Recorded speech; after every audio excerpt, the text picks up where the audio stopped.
Shalom sahabat WP, Renungan Harian Wanita Bijak, hari Senin tanggal 2 Maret 2026 dengan judul Kasih Karunia. Bacaan firman Tuhan hari ini diambil dari Efesus 2 ayat yang pertama sampai dengan yang kelima. Mari kita berdoa terlebih dahulu. Segala puji, hormat, serta syukur kami naikkan kepadamu ya Aba Bapa, Yesus Kristus, Tuhan Allah kami yang hidup. Kami bersyukur atas setiap kasih karunia yang Tuhan berikan kepada kami, seperti pada hari ini Engkau berikan melalui firman yang akan kami dengar dan renungkan. Bimbing kami ya Roh Kudus, agar kami mengerti dan bisa melakukannya dalam hidup kami. Di dalam nama Yesus kami berdoa. Amin. Firman Tuhan diambil dari Efesus 2 ayat yang pertama sampai dengan yang kelima menurut Alkitab terjemahan baru edisi yang kedua. Demikian firman-Nya. Efesus 2 ayat yang pertama sampai dengan yang kelima menurut Alkitab terjemahan baru edisi yang kedua. Semuanya adalah anugerah. Kamu dahulu sudah mati karena pelanggaran-pelanggaran dan dosa-dosamu. Kamu hidup di dalamnya karena kamu mengikuti jalan dunia ini. Kamu menaati penguasa kerajaan angkasa, yaitu roh yang sekarang sedang bekerja di antara orang-orang yang tidak taat. Sebenarnya dahulu kita semua juga termasuk di antara mereka. Ketika kita hidup di dalam hawa nafsu daging dan menuruti kehendak daging dan pikiran kita. Pada dasarnya kita adalah orang-orang yang harus dimurkai, sama seperti mereka yang lain.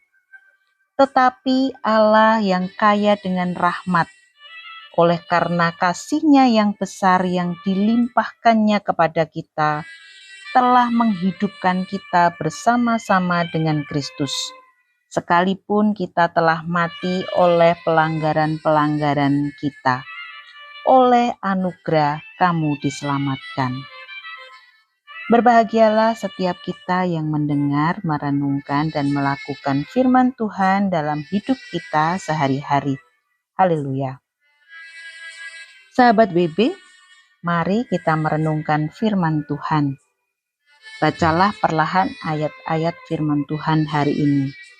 Berdoalah dan minta Roh Kudus menolong kita untuk memahaminya lebih dalam.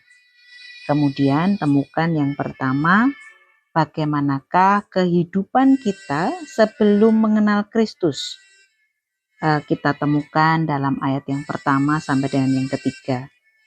Mengapa kita disebut sebagai orang yang hidup dalam dosa?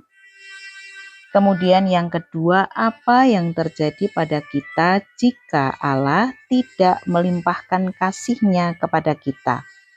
Ayat yang keempat dan kelima.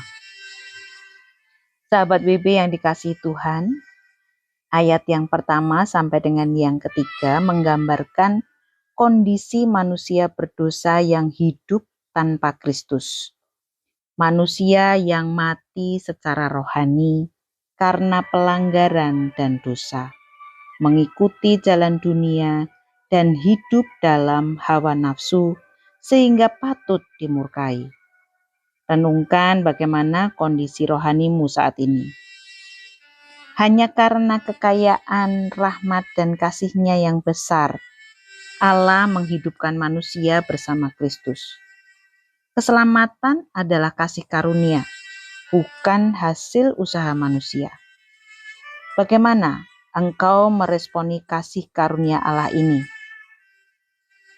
Kebenaran hari ini mengajak kita untuk memeriksa kembali cara hidup kita sehingga dapat mempengaruhi komitmen untuk hidup benar.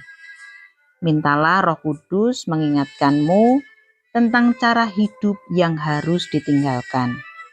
Catat itu dalam buku jurnalmu dan buatlah keputusan untuk mulai hidup dalam cara hidup sebagai orang yang telah ditebus dan dibenarkan.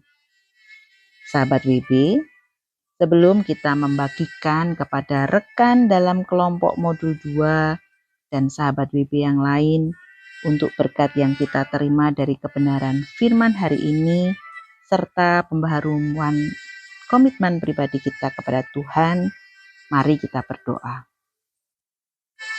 Betapa baiknya Engkau Tuhan, karena kasih karunia dan anugerah-Mu semata, kami beroleh hidup kami saat ini, penuh dengan keselamatan, kelimpahan, perlindungan yang daripada Engkau.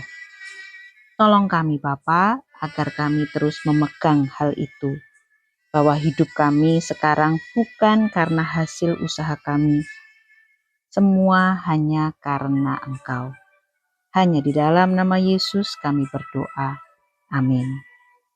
Hanya karena kekayaan, rahmat, dan kasih Allah yang begitu besar, kita menjadi ciptaan yang baru di dalam Kristus.